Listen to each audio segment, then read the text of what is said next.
হীৰা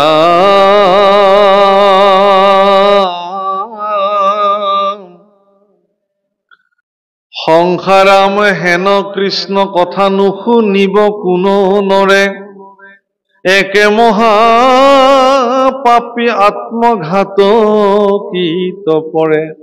এই হেন কৃষ্ণ কথা আত্মঘাতীসকলৰ ব্যতিৰেকে কোনে নুশুনাকে থাকিব? চাব, এইফালেও উল্টাকে পেচ এটা দিছে, সেইফালেও উল্টাকে পেচ এটা দি থৈ। আপুনি যদি নিজকে যোগ্য, মইতো যোগ্যই হোৱা নাই, তেতিয়াহ'লে মইনো কিয় শুনো কৃষ্ণ কথা? যাওক, মই যোগ্যতাই হোৱা নাই, মই নুশুনো। তেতিয়াহ'লে আপুনি আত্মঘাতী, সেইকাৰণে কৃষ্ণ কথা শুনিবলৈ নাযায়। এইবাৰ আকৌ এইটো দি থৈ দিছে।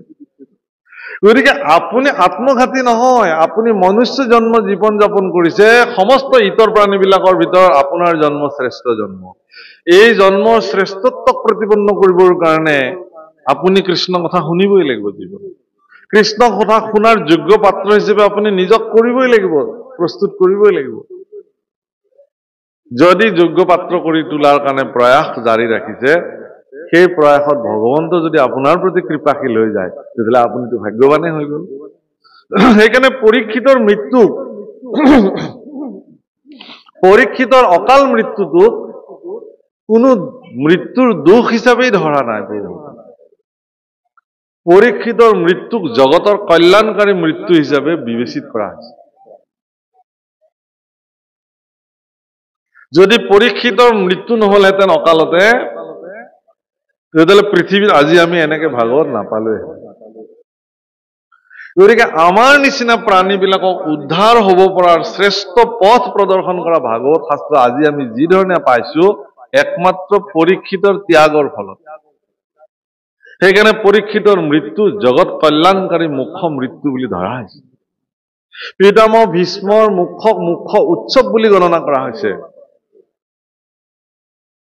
প্ৰভুকাল আপোনাৰ মৃত্যু জগতৰ কল্যাণকাৰী মৃত্যু হিচাপে বিবেচিত হওক, তাৰ কাৰণে আপুনি প্ৰস্তুতি কৰিব লাগে। শুনিবলৈ বেয়া যে মোক মৰাৰ কথা এখেতে ক'লে, নহয়, আমিতো মৰিবই লাগিব, নমৰাকে থাকিম কোন? প্ৰশ্ন হ'ল এইটো। জন্মৰ লগতে উপজি মৃত্যু, দশমতে লিখিছে। মৃত্যুৰ প্ৰতি ভয়াৰ্ত হৈ মৃত্যুৰ পৰা বাচিবৰ কাৰণে অনেক যতন কৰি কৃষ্ণ বিমুখী হৈ থকাতকে কৃষ্ণ সন্মুখী হৈ ইহ জগতৰ পৰা যাব পৰাটো ভাগ্যৱান, পৰম কৃপাশীল তেওঁৰ। সেইকাৰণে কৈছে যে এইবিলাক সংসাৰৰ ঔষধ কৰ্ণৰ কাৰণে অভিৰাম, আৰু মহাজ্ঞানীগণে ইয়াক অবিশ্ৰামভাৱে গায়। এই কৃষ্ণ কথা আত্মঘাতীত ব্যতিৰেকে কোনে নুশুনাকে থাকিব? হে গুৰুদেৱ, মই আত্মঘাতী নহয়, মোক কোৱা, মই কৃষ্ণ কথা অবিৰাম শ্ৰৱণ কৰিম। হে ৰাম দুৰ্ঘোৰ সাগৰ সেনা বলকৌৰৱৰ,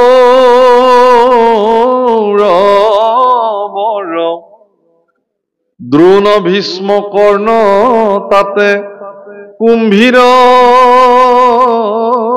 মগৰ, ৰাম মোৰ পিতামহ বৰ্গে কৃষ্ণ নৌকা পাই, লীলায়ে তৰিলা তাক গোখোজ পৰাই।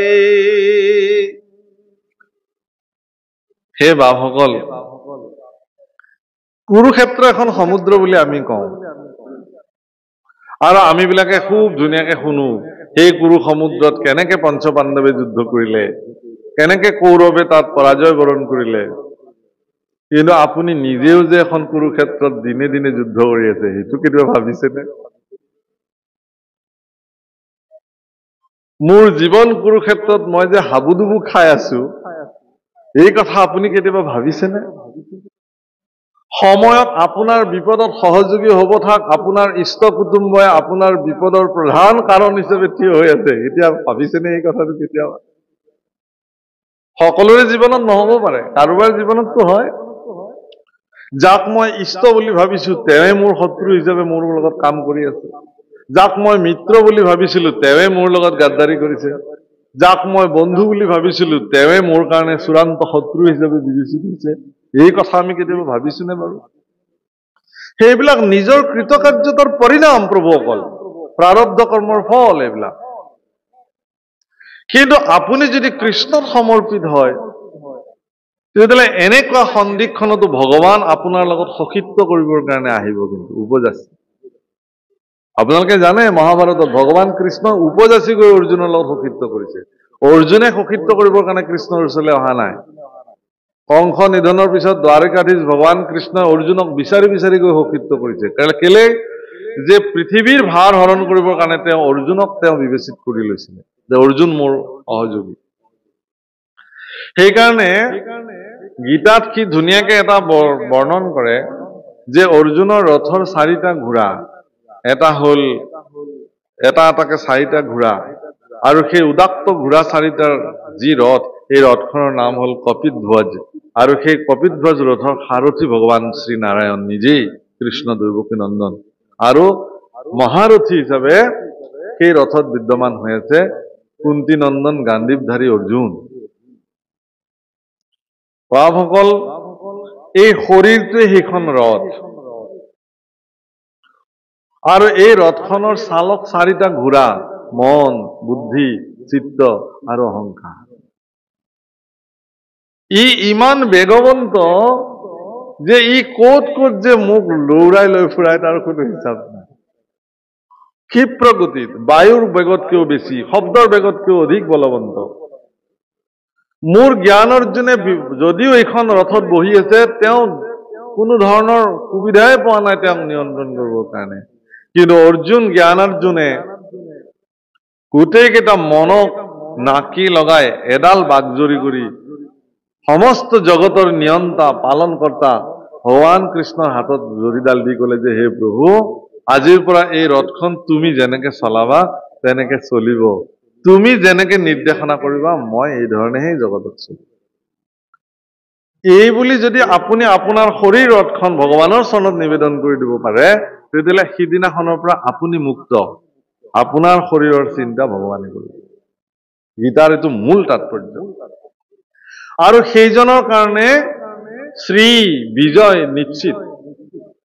সেইকাৰণে যত্ৰ যোগেশ্বৰঃ কৃষ্ণ যত্ৰ পাৰ্থ ধনুৰ্ধৰ তত্ৰ শ্ৰী বিজয়। সঞ্জয়ে কৈ থৈ দিছে। পিতামহ ভীষ্ম প্ৰমুখে সকলোৱে এই কথা জানে যে অৰ্জুনৰে জয় হ'ব, যুধিষ্ঠিৰৰে জয় হ'ব। এটোপাল ৰক্তও পাত নকৰাকে যুধিষ্ঠিৰে যুদ্ধ বিজয় সাব্যস্ত কৰিছিল যুদ্ধৰ প্ৰাৰম্ভণিতে। এই কথা আমি চবেই জানো। আমাৰ ল'ৰা ছোৱালীবিলাকক এই আদৰ্শ আমি শিকাব লাগে। তেতিয়ালৈকে যুদ্ধ আৰম্ভই হোৱা নাই। যুধিষ্ঠিৰে অস্ত্ৰ শস্ত্ৰ থৈ কৌৰৱৰ পক্ষে খালী হাতেৰে খোজকাঢ়ি গ'ল, হাতযোৰ কৰি পেলাই। আৰু দুৰ্যোধনে দূৰৰ পৰা দেখি ক'লে, খুব আত্মহাস্য কৰিলে। ক'লে হা, গম পালেনে যুধিষ্ঠিৰে এতিয়া মোৰ এই প্ৰচণ্ড সেনা বাহিনী দেখি যুধিষ্ঠিৰে হাৰ মানিলে। এয়া খালী হাতেৰে হাতযোৰ কৰি মোৰ ওচৰলৈকে আহি আছে, আহি মোৰ চৰণত পৰি যাব, ক'ব যে হে দুৰ্যোধন, মই যুদ্ধ নকৰো, মই এতিয়াই বশ্যতা স্বীকাৰ কৰিলো। কিন্তু দুৰ্যোধনে ভবাৰ নিচিনাকে নহল। কিন্তু যুধিষ্ঠিৰে আহি পোন প্ৰথমে তেওঁলোকৰ বংশৰ আটাইতকৈ বয়োজ্যেষ্ঠজন পিতামহ ভীষ্ম, যিজন সেনাপতি ৰূপত আহি উপস্থিত হৈছে, পিতামহ ভীষ্মৰ চৰণত প্ৰণিপাত জনাই কৈছে যে হে পিতামহ, যুধিষ্ঠিৰৰ প্ৰণাম স্বীকাৰ কৰক, আয়ুষ্মান ভৱ পুত্ৰ। যে হে পিতামহ, তুমি আমাৰ বংশৰ আটাইতকৈ বয়োজ্যেষ্ঠ। মই আজি এখন যুদ্ধত অৱতীৰ্ণ হবলৈ ওলাইছো। চাব দেই, কিমান ডাঙৰ কথা। যে হে পিতামহ, মই আজি এখন যুদ্ধত অৱতীৰ্ণ হবলৈ ওলাইছো। আমাৰ বংশৰ বয়োজ্যেষ্ঠ হিচাপে মই আজি তোমাৰ পৰা আশীৰ্বাদ বিচাৰি আহিছো, যাতে মোৰ এই যুদ্ধখনত বিজয় সাব্যস্ত হয়। পিতামহ ভীষ্ম আনন্দত আত্মহাৰা হৈ গল আৰু দুহাত ওপৰলৈ তুলি পেলাই আশীৰ্বাদ কৰিলে, বিজয় ভৱ পুত্ৰ, বিজয় ভৱ পুত্ৰ, বিজয় ভৱ পুত্ৰ। আচ্ছা, বিৰোধী পক্ষৰ সেনাপতিয়ে যেতিয়া মুখেৰে 3বাৰ ক'লে বিজয় ভৱ, বিজয় ভৱ, বিজয় ভৱ, যুদ্ধখন তেতিয়াই শেষ নহল নে? তাৰ মানে নিজৰ আদৰ্শ আৰু শ্ৰেষ্ঠ চৰিত্ৰৰ দ্বাৰা যুধিষ্ঠিৰে এটোপালো ৰক্তপাত নোহোৱাকে পোনপ্ৰথমে যুদ্ধৰ বিজয় ঘোষণা কৰাইলে তাৰপিছত কুলগুৰু কৃপাচাৰ্যৰ ওচৰলৈ গৈ ক'লে যে হে কৃপাচাৰ্য তুমিতো আমাৰ কুলৰ গুৰু তুমি মোক আশীৰ্বাদ নিদিবানে মোৰ যে যুদ্ধ কৰিবলৈ ওলাইছো মই আশীৰ্বাদ আছে বাছা তোমাৰ বিজয় হওক অথচ ৰথী হিচাপে আহি কুলগুৰু তাত উপস্থিত আছে অস্ত্ৰগুৰু দ্ৰোণাচাৰ্যৰ চৰণৰ ধূলি শিৰত তুলি লৈ কৈছে যে হে গুৰুদেৱ তুমি তোমাৰ এইখন হাতেৰে মোৰ এই দুখন হাতক অস্ত্ৰবিদ্যাত পাকৈত কৰাইছিলা তোমাৰ কৃপা নহলে মই যুদ্ধ কৰিবই নোৱাৰিলেহেঁতেন হে কৃপাময় গুৰু তোমাৰ কৃপা অবিহনে মই জানো যুদ্ধত বিজয় হ'ব পাৰিম গতিকে মই আজি তোমাৰ কৃপা ভিক্ষাৰ পাত্ৰী গতিকে তুমি মোক কৃপা ভিক্ষা দিয়া গুৰুদেৱ মই যাতে যুদ্ধত বিজয় হ'ব পাৰো বিজয় ভৱ পুত্ৰ বিজয় ভৱ এজন পুত্ৰই আজিকালি আমাৰ আদৰ্শত এইবিলাক লাহে লাহে লাহে লাহে ক্ষীণ হবলৈ আৰম্ভ কৰিছে সন্তানবিলাকে জ্যেষ্ঠসকলক কি ধৰণে সৎকাৰ কৰিব লাগে সেই সংস্কাৰ যেন লাহে লাহে লাহে লাহে কৰবাত হেৰাই যাবলৈ ধৰিলে বৰদেউতাক হিচাপে যদি সন্তানটোক কিবা কৈছিলেও এষাৰ সি তৎক্ষণাৎ জবাব দি দিছে বৰদেউতাকে সিদ্ধান্ত লৈছে আজিৰ পৰা আৰু ইয়াক একোৱেই নকওঁ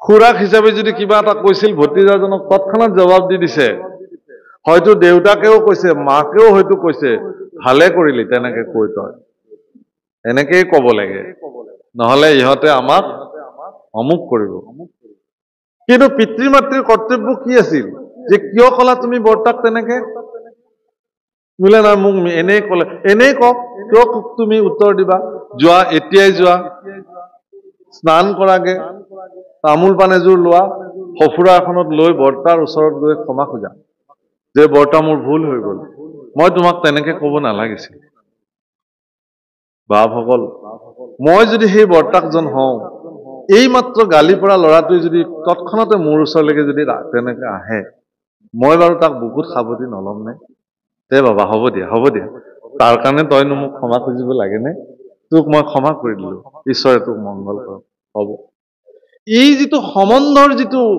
কটকটীয়া বান্ধ সেইটো এটা সাধাৰণ ব্যৱহাৰে আমাক বেছি কটকটীয়া কৰি পেলায় কিন্তু আমি কি কৰিছো এতিয়া ইমান যান্ত্ৰিক জগতত আমি বিলাকে অতিবাহিত কৰিবলৈ লৈছো এতিয়া এই সম্বন্ধবিলাক আমি আমাৰ পিতৃ মাতৃয়ে সন্তানক সেই সংস্কাৰটো নিদি পেলাই তই ভালেই কৰিলি বুলি এষাৰ কথা কৈ থৈ দিলো যাৰ কাৰণে চিৰদিনৰ কাৰণে ভতিজা আৰু বৰ্তাকৰ মাজত এখন প্ৰাচীৰ থিয় হৈ থাকিল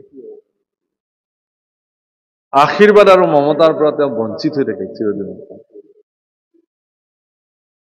প্ৰভুসকল যুধিষ্ঠিৰ এটা আদৰ্শ জগতত তেওঁ সেই আদৰ্শৰ জৰিয়তে যুদ্ধ বিজয় কৰিছিল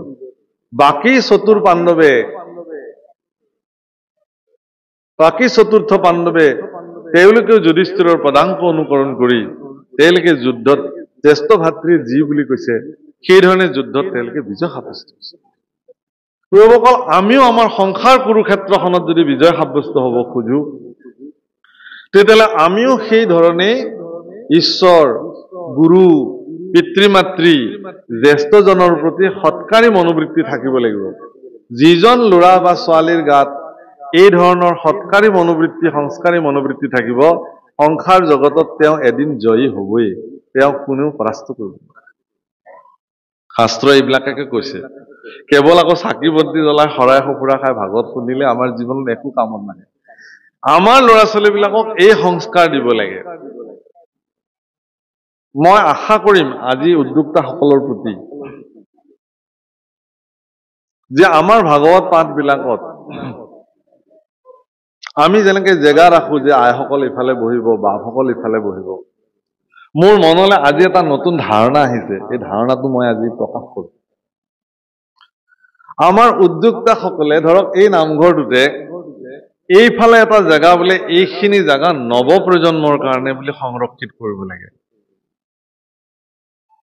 তাত কোনো বহিব নালাগে চাওঁ গাঁওখনৰ কিমান ডেকা ল'ৰা ছোৱালী আহি সেই জেগাটো পূৰ্ণ উদ্যোক্তাসকলে যেতিয়া ইয়াত কোন বহিব বোলে ইয়াত আইসকল বহিব ইয়াত গুৰুস্থানীয় ব্যক্তিসকল বহিব ইয়াত আমন্ত্ৰিত ভকতসকল বহিব আৰু এইখিনি জাগা সংৰক্ষণ কৰিছো আমাৰ গাঁৱৰ উঠি অহা ল'ৰা ছোৱালীসকলৰ কাৰণে তেওঁলোক বহিব ইয়াত লিখি থৈ দিব লাগে পাৰিলে তাত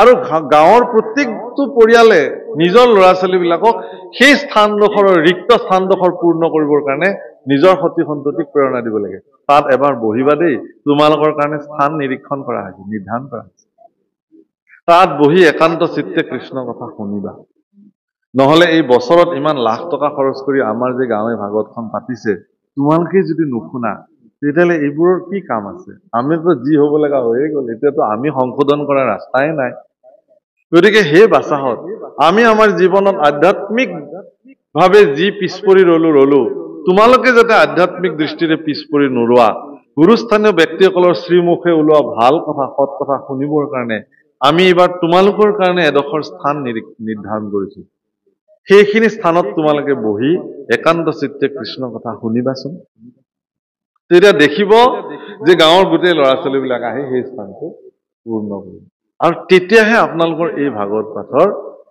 সফল হ'ব অন্যথা নহয় গতিকে মই সেইকাৰণে ভাগৱতত বহি পেলাই মোৰ চকুকেইটাই পিটকে চাই থাকো মই বাৰে বাৰে যে চাই আছো সেইটোকে চাই আছো এইখন গাঁৱৰ ডেকা ল'ৰা ছোৱালী আহি ইয়াত বহিছেনে নাই টিনেজৰ ল'ৰা ছোৱালী আহি ইয়াত বহিছেনে নাই যেতিয়া দেখো যে বহা নাই তেতিয়া মই ভাবো যে আচলতে মই ইয়ালৈ এনেই আহিলো কাৰণ আপোনালোকতো মোৰ পিতৃস্থানীয় ব্যক্তি মোৰ মাতৃস্থানীয় ব্যক্তি আপোনালোকক ভাগৱত পাঠ শুনাব অহাটো মোৰ আচলতে ধৃষ্টতা মই কেনেকে শুনাম আপোনালোকক মোৰ এই যোগ্যতা আছে জানো কাৰণ বয়সৰ অভিজ্ঞতাৰে আপোনালোক মোতকে বহুত ওপৰত 40ৰ দেওনা পাৰহে কৰিছো মাত্ৰ মই আপোনালোকে কিন্তু বহুত আগবাঢ়িছে বয়সৰ অভিজ্ঞতা মোতকে আপোনালোকৰ বেছি গতিকে মোতকে কনিষ্ঠজন যদি আহি ইয়াত বহে তেতিয়াহ'লে তেওঁলোকলৈ মোৰ উপদেশটো দিবলৈ উজু হয় সেইকাৰণে মোৰ এইটো বিনম্ৰ নিবেদন অহাবাৰ ইয়ালৈ হয়তো মোক নামাতিবও পাৰে বা বেলেগ কথা কিন্তু মই যাতে এই খবৰটো পাওঁ যে এইবাৰ আমাৰ গাঁৱত হোৱা ভাগৱত পাঠত প্ৰভু ঈশ্বৰে কৈ যোৱা কথাটোক মান্যতা দি আমি নৱপ্ৰজন্মৰ কাৰণে স্থান ব্যৱস্থা কৰিছিলো আমি ঘৰে ঘৰে এৱাৰনেছ কৰিছিলো সচেষ্ট কৰিছিলো প্ৰত্যেকজন অভিভাৱকে নিজে নেতৃত্ব লৈ আহি নিজৰ ল'ৰাটোক বহুৱাই থব তুমি ইয়াতে বহা কৃষ্ণ কথা যি পাৰা তাকে শুনা বুজি পালেও পাবা নাপালেও নাই মুঠতে শুনা মই ভাবো আপোনালোকৰ ভাল লাগিছেনে প্ৰস্তাৱটো হা যদি কিবা দোষাদোষ হৈছে মৰিখন নকৰিব ভাল লাগিলে কৰিব আৰু এই বাৰ্তাটো যেহেতু আমাৰ চেনেল বিলাক বহিয়ে আছে চেনেলৰ মাধ্যমেৰে যাবই বাৰ্তাটো গতিকে সকলোৱে ইয়াক কৰিবৰ কাৰণে হয়তো প্ৰয়াস কৰিব মই আজিৰ পৰা প্ৰত্যেকটো ভাগৱত পাঠতে মই এই নিবেদন সকলো উদ্যোক্তাসকলক কৰিম আৰু যিয়ে নহওক প্ৰভুসকল মই কিন্তু অনুষ্ঠান লাহে লাহে চমুৱাম আপোনালোকে মই অলপ আজি শাৰীৰিকভাৱে অলপমান হেৰি হৈ আছো তথাপিও আপোনালোকৰ দৰাচলতে আপোনালোকৰ ভাগৱত শ্ৰৱণ কৰাৰ যিটো আগ্ৰহ সেইটো মোক প্ৰেৰণা দিছে কাৰণেহে বহি আছো